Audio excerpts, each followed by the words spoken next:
अस्सलाम वालेकुम and hello. कैसे हैं आप सब लोग। पहले तो सबको ईद की बहुत बहुत बहुत मुबारक हो। अल्लाह आप सब की जो दुआएं हैं उन्हें कबूल फरमाएं। देन आज हम 2-3 दिन से इसलिए लेक्चर नहीं कर पाए बिकॉज़ ईद थी तो उस फेस्टिवल में बहुत ज़्यादा बिजी हो गई थी। इसीलिए आज हम अपना लास्ट पार्ट लेके आए हैं, administration of the Mauryan empire. आज हम पढ़ेंगे administration of the Mauryan empire. इससे पहले हमने जो अशोका है, Chandragupta Maurya and then Kalinga war, इस सब के बारे में पढ़ लिया है। आप मुझे कमेंट सेक्शन में ही बताएंगे कि जो कलिंगा वॉर हुआ था उसमें वो कौन सी अशोकन एडिक्ट्स में बताया गया है। आप मुझे कमेंट सेक्शन में बताएंगे कि कौन सी एडिक्ट में बताया गया था कलिंगा वॉर के बारे में। कलिंगा वॉर जो प्रेजेंट है वो कौन सी स्टेट में है। स्टार्ट करते हैं अपना administration of the Mauryan empire. बहुत सारे लिटरेरी सोर्सेज बताते हैं अबाउट मौर्यन एम्पायर, जैसे कि मेगाथेसिस की इंडिका एंड कौटिल्य की अर्थशास्त्र। ये मोस्ट इंपॉर्टेंट बुक हैं जो कि administration of the Mauryan empire के बारे में बताती हैं। स्टार्ट करते हैं अपना administration of the Mauryan empire. ये है, मैप में आप देख सकते हैं, ये है मौर्यन एम्पायर। ये पूरा क्या है, मौर्यन एम्पायर है। पहले हम पढ़ेंगे सेंट्रल एडमिनिस्ट्रेशन मौर्यन एम्पायर का। कौटिल्य के अकॉर्डिंग जो मौर्यन एम्पायर है उसको 7 एलिमेंट्स ऑफ स्टेट में डिवाइड किया गया है। तो कितने एलिमेंट्स हैं यहाँ पे, 7 है, ये 8 नहीं है, 7 एलिमेंट्स हैं स्टेट के, जिसको सप्तंग थ्योरी भी बोला जाता है, जिसमें राजा, अमात्य, जनपद, दुर्ग, कोषाक, सेना एंड मित्र। इसका मतलब है राजा क्या है, किंग, डेट इज स्वामी। राजा को स्वामी भी बोला जाता है। आप जब स्वामी आएगा तो उसमें कंफ्यूज मत होना कि स्वामी जो है वो प्रीस्ट से रिलेटेड है। It is not related with any kind of prince, it is related with राजा। स्वामी कौन है, राजा है। अमात्य कौन है, सेक्रेटरीज, डेट इज मिनिस्टर्स हैं। जनपद हो गया टेरिटरी, यानी कि कितनी टेरिटरी में जो मौर्यन एम्पायर है वो फैला हुआ है। दुर्ग यानी कि फोर्ट। कोषा ट्रेजरी यानी कि फाइनेंस कितना है, पैसा कितना है। एंड सेना हो गया आर्मी। मित्र हो गया फ्रेंड, जिसको एले भी बोलते हैं। ये है 7 elements of state, that is Saptanga theory of Chanakya और कौटिल्य। इसमें आपको ऐसे भी क्वेश्चन आ सकता है कि जो 7 एलिमेंट्स ऑफ स्टेट है उसका नाम क्या है, सप्तंग थ्योरी भी बोला जाता है उसे। एंड आपको इसमें जो मैच के क्वेश्चन है वो भी आ सकते हैं, जैसे कि आपको ऐसे आ सकता है कि जो अमात्य है, एक सेकेंड, जो अमात्य है, जनपद, दुर्ग एंड कोसा, इसके जो है मैच भी आपको क्वेश्चन आ सकते हैं। आप इसके नाम जो है, इसके आगे ये सब चीज़ें याद रखेगा। इन सब में मोस्ट इम्पॉर्टेंट, जिसको इम्पॉर्टेंट प्लेस या इम्पॉर्टेंट पोजीशन दी गई है वो है किंग, जिसको माना गया है सोल। इन सब 7 एलिमेंट्स की सोल कौन है, किंग है। याद रखिएगा, king is the soul of 7 elements. इसके बाद एक इम्पॉर्टेंट चीज़ दी गई है जिसे बोला जाता है मंत्री परिषद। मंत्री परिषद कौन होगी, वो ऐसी कमेटी होगी जो असिस्ट की जाएगी बाय किंग। किंग को असिस्ट किया जाएगा इन कमेटीज के द्वारा, इन मेंबर्स के द्वारा, जिसमें 4 मेंबर इंक्लूडेड हैं। अब वो 4 मेंबर कौन कौन से हैं, जो कि है युवराज, पुरोहित, सेनापति और कुछ अदर मिनिस्टर। युवराज हो गया क्राउन प्रिंस, यानी कि वो प्रिंस जो कि किंग के बाद प्रिंस बनने चाहता है, जो किंग के बाद प्रिंस बनेगा। वो किंग का बेटा भी हो सकता है, किंग के भाई का बेटा भी हो सकता है, किंग का कोई बेटा ना हो तो ऐसा भी हो सकता है। देन आ जाता है पुरोहित, यानी कि जो चीफ प्रीस्ट होता है, पंडित है, वो आ सकता है। सेनापति, कमांडर इन चीफ और कुछ अदर मिनिस्टर। आप जो एडमिनिस्ट्रेशन है अकॉर्डिंग टू कौटिल्य, आप इसमें ये भी देख सकते हैं कि जो अभी करंट डेज हैं, जैसे प्राइम मिनिस्टर है, देन उसके काउंसिल्स ऑफ मिनिस्टर्स हैं, ये उसके अकॉर्डिंग भी आप देख सकते हैं। देन आ जाता है प्रोविंशियल एडमिनिस्ट्रेशन। तो प्रोविंशियल एडमिनिस्ट्रेशन कहाँ कहाँ पे है, उत्तर कला, प्राची, कलिंग। आप इस मैप में देखिएगा, यहाँ पे है। ये है जो ये शाली, ये सब जो हैं प्रोविंशियल एडमिनिस्ट्रेशन बनाए गए थे, जिसे उत्तरपाथा नॉर्दर्न तक्षशिला में, उज्जैन में, ओके, प्राची जो है ईस्टर्न सेंट्रल पाटलिपुत्रा में, कलिंगा, तोशिला एंड दक्षिणा पर साउदर्न सूर्यवनगिरी। आपको मैंने अभी मैप में दिखाया, ये है सूर्यवनगिरी, ये तोशिला, पाटलिपुत्र, उज्जैन, ये सब क्या है, ये प्रोविंशियल क्या है, एडमिनिस्ट्रेशन है, जो छोटी प्रोविंसेस में जो एडमिनिस्ट्रेशन करने के लिए बिठाए गए थे उनका नाम है। देन आ जाता है कुछ एडमिनिस्ट्रेटिव यूनिट्स। कुछ एडमिनिस्ट्रेटिव यूनिट्स को भी बिठाया गया था। एक है चक्र जिसको प्रोविंस बोला जाता है, एक बड़ी प्रोविंस राष्ट्रपाला, इस सब प्रोविंस को कौन हेड करेगा, राष्ट्रपाला। देन आ जाता है डिस्ट्रिक्ट, आहार या विषाया भी बोला जाता है, ये है डिस्ट्रिक्ट जो इसी प्रोविंस के अंदर है, ये है डिस्ट्रिक्ट जिसको प्रादेशिक एडमिनिस्ट्रेट किया जाएगा। संग्राम, इस डिस्ट्रिक्ट में बहुत सारी विलेजेस हैं, क्या है, बहुत सारी विलेजेस, जिसमें कि 10 विलेजेस को कौन हेड करता है, गोपा। पहली 10 या कोई भी 10 विलेजेस हो उसे कौन हेड करता है, गोपा। देन आ जाता है ग्राम, एक विलेज, सिंगल विलेज, उसको कौन हेड करता है, ग्रामिका। सो आप ऐसे भी देख सकते हैं कि जैसे सपोज एक डिस्ट्रिक्ट है, ओके, जैसे जम्मू एंड कश्मीर एक डिस्ट्रिक्ट है, उसकी कैपिटल है, सपोज रख लो कि हमने रख लिया, सपोज कोई जैसे हमारी डिस्ट्रिक्ट है डोडा, हम रख लेते हैं डोडा डिस्ट्रिक्ट है, ओके। डोडा डिस्ट्रिक्ट के अंदर बहुत सारे गांव हैं, छोटे छोटे गांव हैं, तो इसमें जो गांव हैं वो क्या है, उसमें जो 10 विलेजेस हैं उनको कौन हेड करेगा, उसको बोला जाएगा गोपा। क्या बोला जाएगा, गोपा। अब इस डोडा में जितने भी गांव हैं उसमें से 10 गांवों को तो गोपा हेड करेगा, बाकी 10 को भी गोपा हेड करेगा, बाकी 10 को भी गोपा हेड करेगा। सपोज इसमें 40 गांव हैं तो 40 गांव में से 10-10 को कौन हेड करेगा, गोपा हेड करेगा।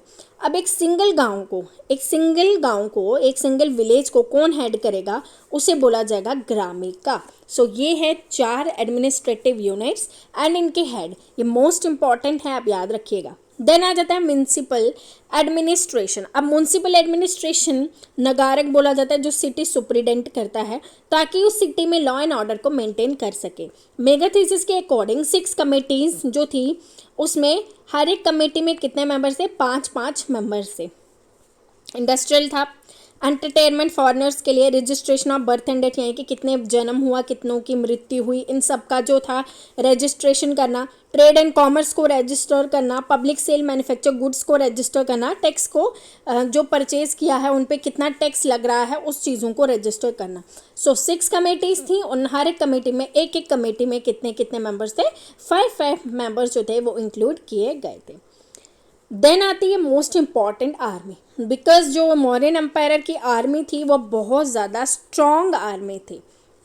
मेगाथीसिस के अकॉर्डिंग जो एडमिनिस्ट्रेशन आर्मी का उसमें 30 ऑफिसर्स थे। कितने ऑफिसर्स थे, टोटल 30 ऑफिसर्स थे, जिनको 6 कमेटीज़ में डिवाइड किया था और हर एक कमेटी में 5-5 मेंबर्स को डाला गया था। पहली थी इन्फेंट्री, जिसमें कि जो पैदल मार्च करते थे, जो वैसी आर्मी जो पैदल चलती है, कैवलरी जो घोड़ों पे, एलिफेंट्स पे, चैरियट्स पे, navy army and transport army. ये 6 टाइप ऑफ आर्मी थी, जिनमें हर एक में जो इनको एडमिनिस्टर करने के लिए कितने मेंबर्स थे, 5-5 मेंबर्स को रखा गया था। और टोटल मेंबर्स कितने थे, टोटल 30 मेंबर्स थे एंड 6 कमेटीज़ को डिवाइड किया गया था। मौर्यन एम्पायर में 2 टाइप्स के गुद्धा पुरुषास थे, जिसको डिटेक्टिव्स बोला जाता है, जो है संस्थान एंड संचारी। ये 2 तरह के डिटेक्टिव्स थे इन द मौर्यन एम्पायर। कुछ इंपॉर्टेंट ऑफिशियल्स भी हैं जो मैंने लिखे हैं, मोस्ट इंपॉर्टेंट है क्योंकि इससे क्वेश्चन पूछे जाते हैं। जैसे सन्निधाता जो कि है चीफ ट्रेजरी, संहारता जो कलेक्टर था रेवेन्यू का, व्याहारिका जिसको धमस्ते यानी कि चीफ धमस्ते चीफ जैसे था सिविल कोर्ट का, सिविल कोर्ट यानी कि जो छोटे मोटे झगड़े होते हैं उसमें सिविल कोर्ट में, ठीक है। देन आ जाते हैं प्रादेशा जो कि है क्रिमिनल कोर्ट को रिलेटेड, धम्मा महामारता जो कि अशोका ने बनाया था ताकि जो उसके अशोका के धमा है उसको फैलाया जा सके। देन राष्ट्रपाला जो वाइसरॉय होता है प्रोविंस का, प्रादेशिका मॉडर्न डिस्ट्रिक्ट मैजिस्ट्रेट, राजुका जो पटवारी होते हैं, राजुकास क्या होते हैं, पटवारी जो कि लैंड के लिए रिस्पॉन्सिबल होते हैं। युक्तास जो रेवेन्यू कलेक्टर होते हैं डिस्ट्रिक्ट लेवल पे, युक्तास कौन से होते हैं, डिस्ट्रिक्ट लेवल पे revenue collector. Sthanika collecting officer, Gopa इनके अकाउंट्स। मैंने अभी आपको बताया जो गोपा जो है वो हेड किसको करता है, 10 विलेजेस को करता है। तो इन 10 विलेजेस की जो अकाउंट है वो कौन देखता है, गोपा देखता है। देन है नगारक जो सिटी एडमिनिस्टर करता है, एनसिता अध्यक्ष का जो है वो एग्रीकल्चर को देखता है, सुपरवाइज करता है। पांडे अध्यक्ष का जो है कॉमर्स को देखता है। समत अध्यक्ष का जो है वो मार्केट एंड पोटा अध्यक्ष का जो है वो वेट एंड मेजर्स को देखते हैं। नवा अध्यक्ष का है शिप्स को देखते हैं। शुल्क अध्यक्ष का टोल कलेक्ट करने के लिए रखे गए होते हैं। एंड अकार अध्यक्ष का जो है माइंस के लिए सुपरिटेंडेंट करते हैं। लोहा अध्यक्ष का जो है वो आयरन के लिए सुपरिटेंडेंट करने के लिए रखे जाते हैं। एंड आयरन जो है मोस्ट इंपॉर्टेंट माना जाता है बिकॉज मौर्यन एम्पायर इनके वेपन्स बनाते थे एंड एग्रीकल्चर इक्विपमेंट्स भी बनाते थे. सो आयरन मोस्ट इंपॉर्टेंट था. सो यहाँ तक हमने क्या पढ़ा है? अभी तक हमने पढ़ा है central administration and provincial administration and then municipal administration, administrative units भी पढ़े हमने, आर्मी, इंपॉर्टेंट ऑफिशियल्स भी पढ़े हैं. सो आपको ये सब जो हैं इंपॉर्टेंट ऑफिशियल्स, इनके नाम याद रखने हैं बिकॉज ये क्वेश्चंस पूछे गए हैं. सो आप इनको अच्छे से पढ़ लीजिएगा. और अब हम पढ़ते हैं जो इकॉनमी है मॉडर्न एम्पायर की. जो टैक्स पे करते थे 1/4 या 1/10 ऑफ द प्रोड्यूसर को टैक्स पे करना पड़ता था. 1/4 जितना वो प्रोड्यूस करते उसे 1/4 या 1/6 जो है उनको देना पड़ता था एज ए टैक्स. देन आ जाता है सत्याभादा, जो इरीगेशन फैसिलिटी. सत्याभादा क्या होता है? इरीगेशन फैसिलिटीज़ भी थी. वाटर टैक्स लिया जाता था, टोल टैक्स लिया जाता था कमोडिटीज़ पे, जैसे माइनिंग की होगी, सॉल्ट या लिक्विड, इन सब की जो भी इनको काम करना पड़ता था तो इनको स्टेट की परमिशन लेनी पड़ती थी. फेमाइन रिलीफ भी था. पंच मार्क कॉइन जो थी वो यूज़ की जाती थी. और पंच मार्क कॉइन किसकी बनी होती है? सिल्वर की. ये मोस्ट इम्पॉर्टेंट क्वेश्चन है. पंच मार्क कॉइन किसके टाइम पीरियड में यूज़ की गई थी? मौर्यन एम्पायर के टाइम पीरियड में यूज़ की गई थी. और वो किसकी बनी होती थी? वो सिल्वर की बनी होती थी. तो वो कुछ इस तरीके की दिखती थी पंच मार्क कॉइन. तो याद रखिएगा, पंच मार्क कॉइन जो है वो किसके टाइम पीरियड में यूज़ की गई थी? मौर्यन एम्पायर के टाइम पीरियड में यूज़ की गई थी. देन कुछ पोर्ट भी बनाए गए थे बहरोच में, सुपारा में, तमरालीपुरी, बंगाल ईस्टर्न कोस्ट में बनाए गए थे. सो रेवेन्यू जो था मेन सब्जेक्ट था अर्थशास्त्र का. इन्होंने रेवेन्यू को डिस्क्राइब किया है, इंक्रीज़ किया है. इनकम ऑफ द माइंस, जो हमें इनकम मिलती थी माइंस में, फॉरेस्ट में, पास्चर लैंड्स या फोर्ट की जो भी इनकम मिलती थी उसके बारे में लिखा गया है अर्थशास्त्र में. जो किंग की ऑन लैंड की इनकम थी उसे सीता बोला जाता था. किंग के ऑन लैंड की इनकम को क्या बोला जाता था? सीता. सो ये मोस्ट इम्पॉर्टेंट है, याद रखिएगा. सीता किसको बोला जाता था? किंग की खुद की जो लैंड है उस पर जो इनकम आती थी उसे सीता बोला जाता था. ब्राह्मण्स, बच्चे या हैंडीकैप हों लोग, उनसे कोई भी टैक्स नहीं लिया जाता था. अगर ऐसा कुछ किया जाता था तो इसे सीरियस क्राइम माना जाता था, तो उन्हें पनिश भी किया जाता था. आर्टिस्ट या क्राफ्टमैन स्पेशल प्रोटेक्शन दी जाती थी. अगर उनसे कोई गलत करे तो उन्हें भी सीरियस पनिशमेंट दिया जाता था. कुछ main industries in time period में थी, जैसे कि textile, mining, metallurgy, ship building, jewellery making, ये सब, पॉट मेकिंग, ये सब इंडस्ट्रीज जो थी वो बनी गई थी. सोसाइटी कैसी थी? मेगाथीसिस के अकॉर्डिंग 7 टाइप्स ऑफ क्लासेस थी, जैसे philosopher, farmer, soldier, herdman, artisan, magistrate and concert. 7 types of society को डिवाइड किया गया था. मेगाथीसिस के अकॉर्डिंग इंडिया में कोई भी स्लेवरी नहीं थी, बट इंडियन सोर्सेज के अकॉर्डिंग स्लेवरी रिकॉग्नाइज थी during the Mauryan region. But Megasthenes के अकॉर्डिंग इनको कोई भी सोर्स नहीं मिला है about the slavery in India. Megasthenes जो है इंडियन सोसाइटी को प्रॉपरली जो है वो अच्छे से बता नहीं पाया है. बहुत ज़्यादा कंफ्यूज रहे हैं वो जाति एंड वर्ण सिस्टम के लिए, क्योंकि जाति एंड वर्ण सिस्टम के अकॉर्डिंग ही ऑक्यूपेशन को डिवाइड किया गया था. बट मेगाथीसिस ने इसके बारे में नहीं बताया है. उन्होंने स्लेवरी को भी डिफाइन नहीं किया है. उन्होंने ये बोला है कि जो स्लेवरी है वो भी इंडियन सोसाइटी में नहीं थी, बट इंडियन सोर्सेज जितने भी है उसमें स्लेवरी का जो है वो जिक्र किया गया है, उसे रिकॉग्निशन दी गई है. देन आ जाता है चतुर्वर्ण सिस्टम. चतुर्वर्ण सिस्टम हो जाता है 4 वर्ण सिस्टम, दैट इज ब्राह्मण, क्षत्रिय, वैश्य एंड शूद्र. ये सब जो थे ये थे कंटिन्यू थे इंडियन सोसाइटी में. अर्बन वे ऑफ लिविंग था. क्राफ्टमैन जो थे बहुत ज़्यादा हाई, ये ह्यूज नहीं, हाई प्लेस थे इंडियन सोसाइटी में. टीचिंग जो जॉब था वो किसका था? ब्राह्मण्स का था. ब्राह्मण्स ने बुद्धिस्ट मोनेस्ट्री को एजुकेशनल सेंटर्स बना दिया गया था ताकि वहाँ पे आके जो है अपनी एजुकेशन को लिया जा सके. Takshashila, Ujjain, Varanasi famous educational centre बनाए गए थे. टेक्निकल एजुकेशन भी प्रोवाइड की गई थी बच्चों को ताकि वो क्राफ्ट की चीज़ों को सीख सके. जॉइंट फैमिली सिस्टम था. मैरिड वुमेन को प्रॉपर्टी राइट दिया गया था. Property right in the sense कि अगर वो शादी करके अपने साथ जितनी भी ज्वेलरी या कुछ भी जो भी सामान लेके आए हैं उन पे सिर्फ उन्हीं औरतों का अधिकार है. सो उसको क्या बोला जाता है? स्त्री धर्म बोला जाता था. विडोज़ को रिस्पेक्ट दी गई थी सोसाइटी में. धर्म, स्त्री धर्म, ब्राइड ज्वेलरी, उन सबको उन पे उन्हीं का अधिकार था. कौटिल्य ने पेनाल्टीज़, ये पेनाल्टीज़ है, पेनाल्टीज़ दी थी अगर कोई भी वुमेन के साथ मिसबिहेव करेगा तो उनको क्या करना है, उसको उनकी सज़ा मिलेगी। तो उन्होंने उसके जो सज़ा है उसके बारे में अर्थशास्त्र में लिखा गया है, जो भी वुमेन के साथ मिसबिहेव करेगा उनको उसकी पेनल्टीज़ देनी पड़ेगी। सो हमने अभी जो पढ़ा था, जैसे अर्ली वैदिक पीरियड, हमने लेटर वैदिक पीरियड पढ़ा, तो सब में जो था कुछ ना कुछ चेंजेस थी। जैसे कि पहले थी अर्ली वैदिक में वुमेन को अच्छा अधिकार था पार्टिसिपेशन का असेंबलीज़ में। देन हम लेटर वैदिक में आ जाते हैं तो वहाँ पे उनको वुमेन को अच्छा अधिकार नहीं था। देन हम अब आ जाते हैं मॉडर्न पीरियड में, तो यहाँ पे भी जो कौटिल्य में अर्थशास्त्र लिखी है उसमें उन्होंने वुमेन राइट्स की बात की है। देन कौटिल्य के अकॉर्डिंग वुमेन अच्छा high position of freedom modern empire society में फ्रीडम जो है ऑक्यूपाई करती हैं एंड परमिट है उनको अधिकार है कि वो डाइवोर्स लेके दूसरी शादी या रीमेरी कर सकते हैं।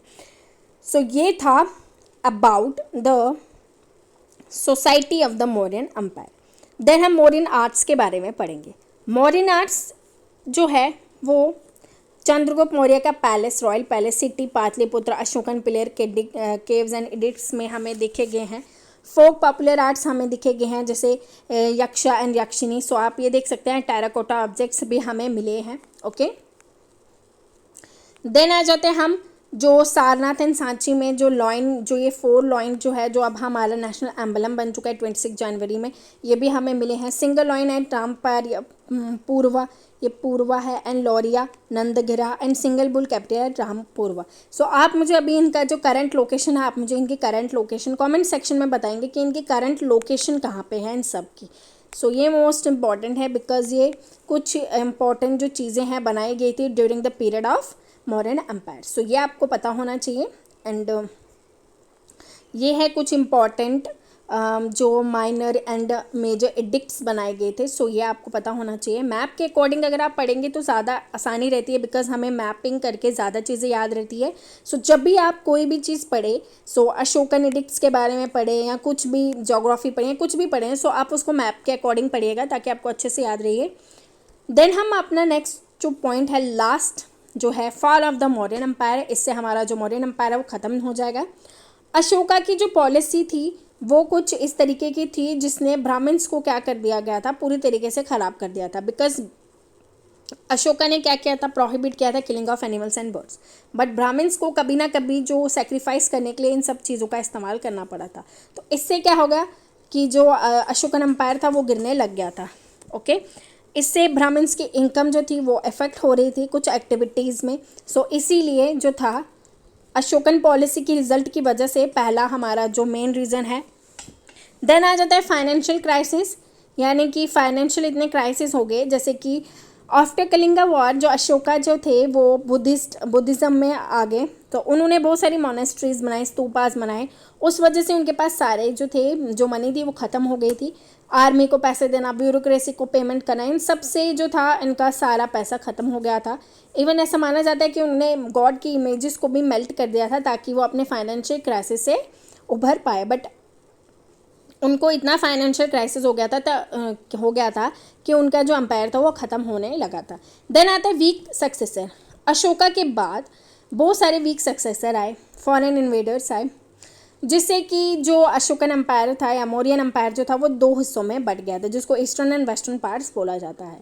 उसके बाद ग्रीक एंटिचस जो थे उन्होंने इंडिया पे अटैक किया बट वो अनसक्सेसफुल हुए। ओके, उसके बाद बहुत सारे ये फॉरेन इन्वेडर्स आए, जैसे इंडो ग्रीक आए, सकाज एंड कुशानास, इन्होंने भी इंडिया पे कब्जा किया था। पार्टीशन हो गया एम्पायर का अशोका की डेथ के बाद वेस्टर्न एंड ईस्टर्न पार्ट्स में। वेस्टर्न पार्ट था कुनाला अशोका के बेटे के बाद, एंड ईस्टर्न पार्ट था धारास grandson of Ashoka. Last जो था बृहदारथा जो थे वो लास्ट जो थे मौर्यन एम्पायर थे बृहदारथा, उनको किसने मारा था, चीफ जो थे कमांडर इन चीफ इनके पुष्यमित्र संगा, उन्होंने इनको मार दिया गया था। तो इसके बाद ही कौन सी डायनेस्टी आई जिसको बोला जाता है शुंगा डायनेस्टी आई थी। सो ये था हमारा most important fall of the Mauryan empire. Result क्या था, फाइनेंशियल क्राइसिस, ब्राह्मण्स के जो कुछ इश्यूज थे एंड वीक सक्सेसर भी था। अशोका के बाद जो थे जितने भी एम्पायर आए वो अच्छे नहीं थे, वो ज़्यादा वीक थे। सो ये था हमारा fall of the Mauryan empire. हमने इसमें एडमिनिस्ट्रेशन पढ़ लिया, हमारा इसमें जो इकोनॉमी भी हमने पढ़ लिया, आर्मी के बारे में पढ़ा, municipal administration, administrative unit, then provincial administration. So जो भी मोस्ट इंपॉर्टेंट चीज़ें थी वो मैंने आपको इसमें कंप्लीट करा दी है। सो इससे हमारा जो administration of the Mauryan empire है वो अच्छे तरीके से कंप्लीट हो गया है। सो यहाँ पे हमारा मौर्यन एम्पायर कंप्लीट हो गया है। कल हम नेक्स्ट टॉपिक पढ़ेंगे अपना। सो आज के लिए बस इतना ही, मिलते हैं अपने नेक्स्ट टॉपिक के लिए, जो कि है, हम देख लेते हैं कौन सा है, एक सेकेंड।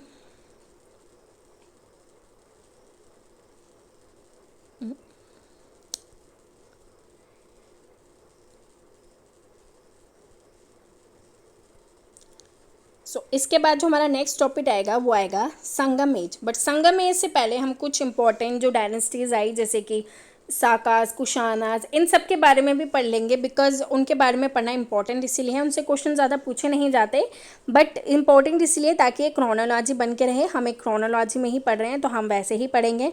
उसके बाद हम ये अपने सारे टॉपिक्स कंप्लीट करके हम टेस्ट लेंगे, 12 टॉपिक जैसे ही कंप्लीट हो जाते हैं।